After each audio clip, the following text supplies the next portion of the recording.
Bismillah, walhamdulillah, wassalatu wassalamu ala rasulillah. Au nom d'Allah, louange à lui, et prière et salut sur son messager. Je vous souhaite à tous une sincère repentance, une protection de cette épidémie et une vie pleine de piété et de droiture. Mes frères et sœurs, musulmans et non musulmans, francophones, assalamu alaikum. Bonjour. Je vous rappelle que ces vidéos sont un enseignement simple et juste de l'islam. Donc, Allah vous récompensera pour votre participation à la diffusion de sa parole et valorisera votre travail. Je vous présente ce 15e numéro concernant le mal, ce fléau néfaste.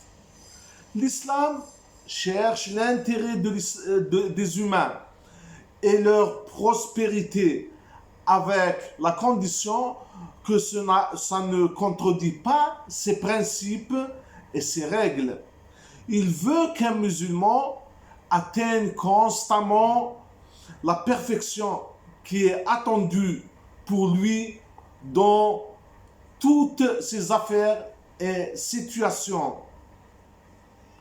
sans négliger aucun aspect de la vie ou être retenu captif par un culte ou restreint à une habitude. Car toutes choses et tâches doivent être accomplies à leur lieu et moment. L'islam étant le dernier message à l'humanité, sa survie dépend de son authenticité et confirmant la continuité de la parole d'Allah pour l'humanité. Mes frères et sœurs, le mal qui est contraire au bien et à la vertu et qui est condamné par la morale n'est qu'une maladie ou phénomène qui détériore l'être humain lui-même et bien sûr après la société. Et il ne fait que progresser. L'homme, créature d'Allah, est imparfait, c'est connu, d'où il incarne à côté du bien, du mal. Allah dit, et par l'âme est celui qui l'a harmonieusement façonné et lui a alors inspiré son immoralité, de même que sa piété.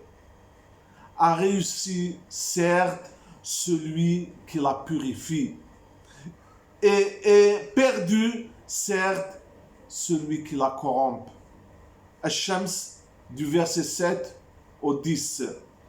Par conséquent, le mal peut être considéré comme plus intimement lié au cœur de l'homme lui-même qu'il n'y est pareil, et l'interdire par les législations humaines ne peut suffire.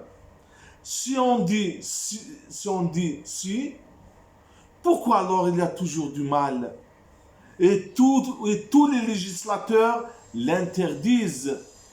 Et est-ce qu'il n'est pas difficile de bien définir le mal, vu les différences dans les traditions, coutumes et mœurs des peuples? La première et meilleure solution de minimiser le mal, parce que l'éradiquer est impossible, sinon comment apprécier le bien, est d'associer une crainte religieuse et divine à tout ce qu'on fait ou on dit, où Allah est l'observateur et comptable du bien et du mal qui vient de nous. La deuxième solution est l'orientation du messager d'Allah, paix et salut sur lui, dans ce contexte.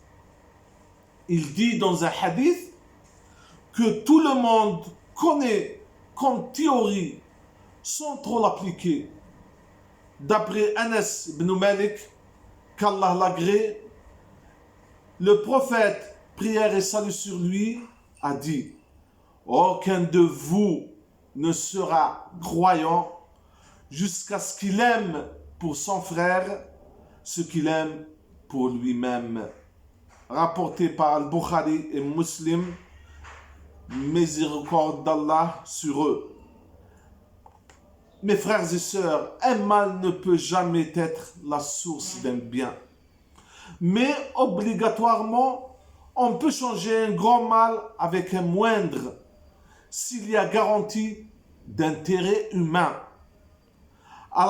Et la question du bien et du mal demeure un chaos pour ceux qui cherchent, même de bonne foi, s'il n'y a pas de religion. Et la fin donne nécessairement la valeur à nos choix. Le mal s'identifie par une absence de bien, de raison, de beauté. Et le religieux, le croyant sincère, ne comprendra plus le phénomène du mal que sous l'angle de la corruption, du sabotage et de la privation, qui tournera coude que coude sur lui s'il le commet. L'émancipation du bien, juste et raisonnable, vient de la raison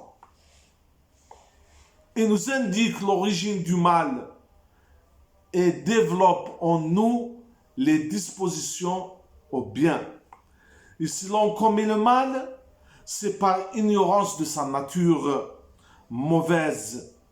Si l'on connaissait cette nature, on n'y participerait pas et on préférerait s'adonner à la vertu.